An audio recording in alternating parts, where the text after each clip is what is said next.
is stand up straight with your shoulders back. And rule 2 is treat yourself like you're someone responsible for helping. And number 3, which is very tightly associated with number 2, they're sort of variations on a theme, is make friends with those people who want the best for you. And by the way, these last 2 rules aren't injunctions designed to make your life easier. They're actually injunctions designed to make your life more difficult. Kierkegaard said at one point that his role in life, given that everything was proceeding to become easier and easier in all possible ways, that there would come a time when people would cry out for difficulty. And so that's partly how he envisioned his role in the world, interestingly enough, as a universal benefactor of mankind who would strive to do nothing other than to make life more difficult for everyone. Right, and so rule 2 and 3 are like that, because treat yourself as if you're someone responsible for helping isn't the same as be nice to yourself. It's not that. And to associate with people who want the best for you means that they get to demand the best from you. And that's also not an easy thing. Rule 4 is compare yourself to who you were yesterday and not to who someone else is today. And that's an injunction about envy, right? It's easy. You need you need things that are above you, because you need to do something worthwhile with your life. You need something to aim at, but one of the consequences of that is that you can become envious of people that you believe have attained more in a deserved or undeserved manner, and that can make you bitter. And so it's much better to compare yourself to yourself and to use yourself as the target for improvement and comparison. Rule 5 is don't let your children do anything that makes you dislike them. And the rule of thumb there is if you dislike them, then other people will. And it's a bad idea to allow your children to act in a way that makes other children dislike them or adults dislike them, given that they're going to have to deal with children and they're going to have to deal with adults. So your primary responsibility as a parent is to help your child learn how to behave so that the social world opens up its arms to them and welcomes them at every level. And you've done your job if you can manage that, and it's not a simple thing to do. Rule 6 is put your house in perfect order before you criticize the world. And that's not take no action for others until you have your act together. That isn't what the rule means. It means that bind your ambition with humility and work on what's right in front of you that you will suffer for if you get wrong before you engage in the large-scale transformation of other people. Rule 7 is do what is meaningful and not what is expedient. And I would say in some sense that's the core ethos of the book. Not exactly, because rule 8, which is tell the truth or at least don't lie, is a necessary conjunction to that, or a necessary additional element, because I don't think that you can pursue what is meaningful without telling the truth. And the reason for that is if you don't tell the truth, or let's say if you lie, which is an easier way to think about it, you corrupt the mechanisms, the instinctual mechanisms that manifest themselves as meaning, and then you can't trust them. And that's a very bad idea. So the fundamental reason to not lie is because you corrupt your own perceptions if you lie. And when you corrupt your own perceptions, then you can't rely on yourself. And if you can't rely on yourself, then, well, good luck to you. Because what are you going to rely on in the absence of your own judgment? You've got nothing if you lose that. Rule 8 is, as I said, tell the truth or at least don't lie. Rule 9, assume that the person that you're listening to knows something you don't. And that's not so much a mark of respect for the person, although it is that. It's a mark of recognition of your own unbearable ignorance. You know, one of the things you have to do in life, you have to decide what's more important, what you know or what you don't know. First of all, there's a lot of what you don't know. And so if you make friends with that, if you decide that's important, then, well, that's a good thing, because you're going to be surrounded by what you don't know your entire life. And so if you're appreciative of that, then that's going to make things go better for you. But the other element of that is, well, why should you be appreciative of what you don't know? And the answer to that is, well, you shouldn't. If your life is absolutely perfect in every way, you have exactly what you need and want, you've put everything in order around you, then what you know is sufficient. But if you believe that things could still be put right around you in your own personal life and with regard to the effect that you have on other people, then obviously what you don't yet know is more important than what you do know, and you should be paying attention to find out what you don't know at every possible moment. And if you're fortunate when you have a conversation with someone and you're actually interested in what they say, then even if they're not very good at communicating, even if they're awkward, or even if they display a certain amount of enmity towards you, there's always the possibility that they might tell you something you don't know, in which case you can walk away from the conversation less ignorant and corrupt than you were when you started the conversation. And if your life isn't everything that you would like it to be, then being slightly less ignorant and corrupt is probably a good thing. And so Rule 10 is be precise in your speech, and that's an observation, I would say, that's a variant of a New Testament injunction, which is, or maybe a description of the nature of the world, which is knock and the door will open, and ask and you will receive, which is a very strange theory, let's say, but which I would say is far more in accordance with what we know about the psychology of perception, let's say, than you might imagine, because it is the case that you don't get what you don't aim at. You might get what you do aim at, and your aim might get better as you aim as well, which is something to consider. If you specify the nature of the being that you want to bring into being, then you radically increase the probability that that's what will occur. And of course you all know that because you regard yourself, at least to some degree, as active creative agents, right? Your fundamental attitude towards yourself, at least in the manner that you act towards yourself, is that you wake up in the morning and you have a landscape of possibilities that lay themselves open to you, and you make choices between those possibilities and determine in consequence how the world is going to manifest itself. So you confront a field of potential, that's a good way of thinking about it, and through your choices you determine which elements of that potential are going to concretize themselves into the real world. And you are very unhappy with yourself if you don't do that properly, and you're very unhappy with other people if they don't do that properly, and you're very unhappy with other people if they don't treat you like that's what you're like.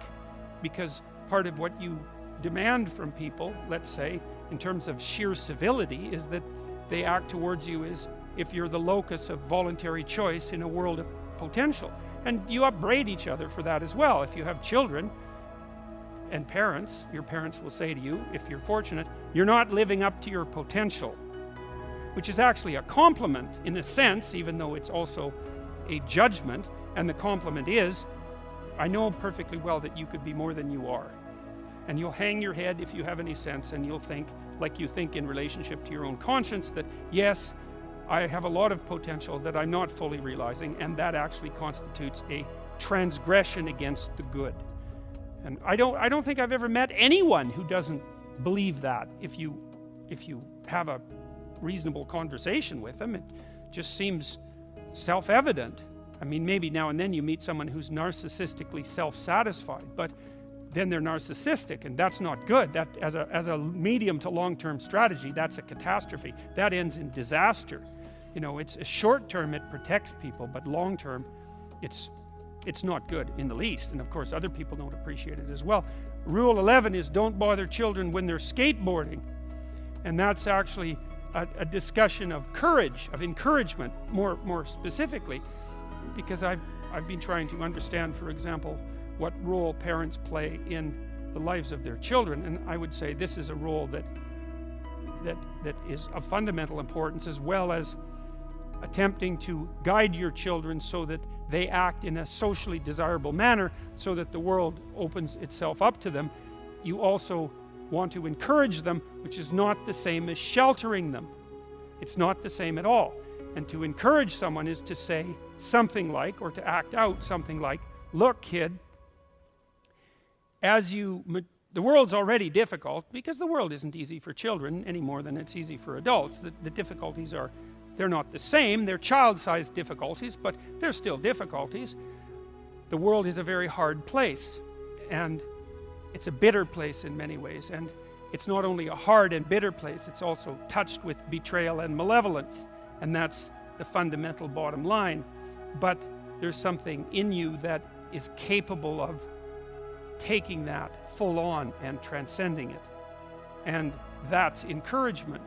You say, well, as difficult as things are, you're up to the challenge.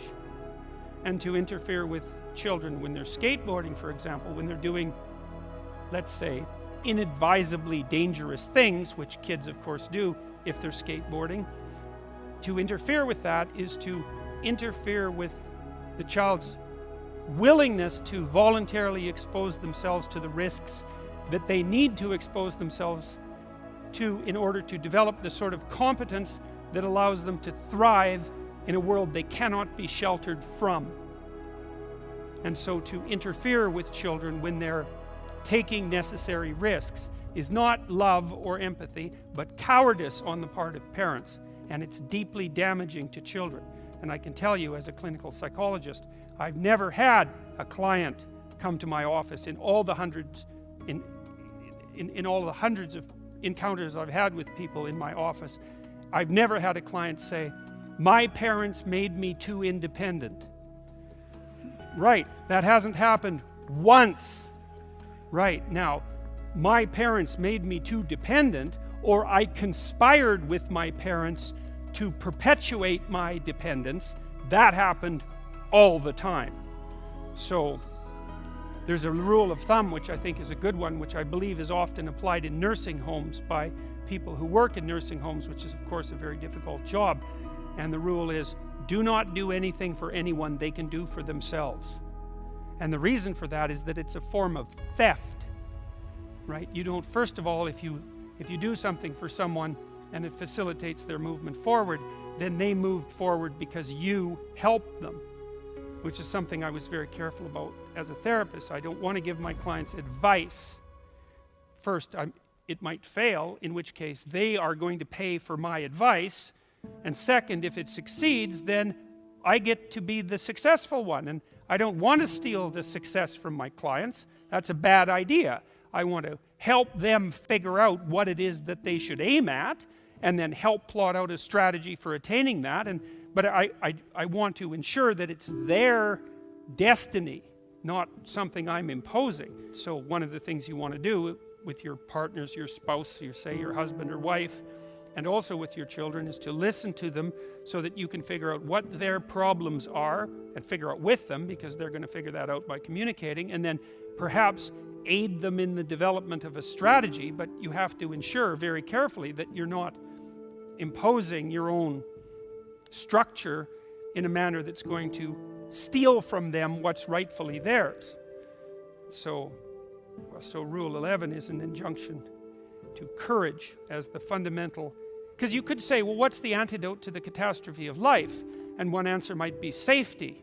It's like, well, look, everyone's sensible enough to know that a certain amount of provision for safety is worthwhile. You should probably wear your seatbelts when you're driving around in your car, because why take foolhardy risks?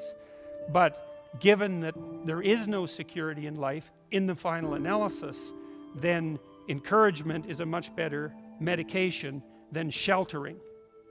And that's I think in keeping with the idea that what life is essentially is not a place to attain happiness or even to aim for happiness, even though you should be grateful if some comes along now and then, but a call to something like adventure. And I think that's the proper way of conceptualizing it. Certainly, if you go watch a story, a movie, you read a book, something like that, if you encounter a narrative that's gripping, whether it's a romance or a classic adventure story, then the element of it that's gripping is the adventure.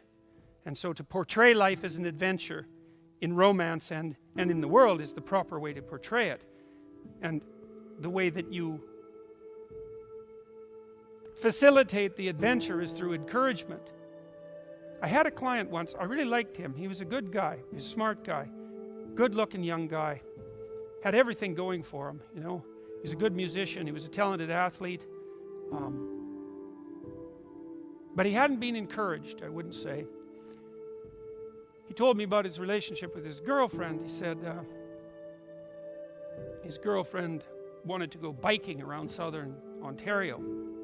She was about 19 or 20, and he thought he might join her. And when she went and talked to her parents, they made every provision possible to help her prepare for the journey, to make sure her bike was in good shape, to make sure she had the right equipment, to help her plot out a route. And when he went and talked to his parents, all they did was worry that he was going to get hurt. And like, he might get hurt, because people get hurt. But they didn't understand that they were choosing between the hurt that he might encounter by going out in the world and having an adventure, let's say with his girlfriend, or the hurt that he would encounter by staying at home, cowering in his basement under the protection of his over-loving parents, while his girlfriend ventured bravely into the world.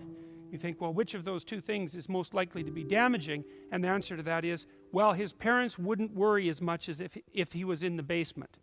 And that's the wrong worry, even, because they should worry more, not less. So in Rule 12 is pet a cat when you encounter one on the street.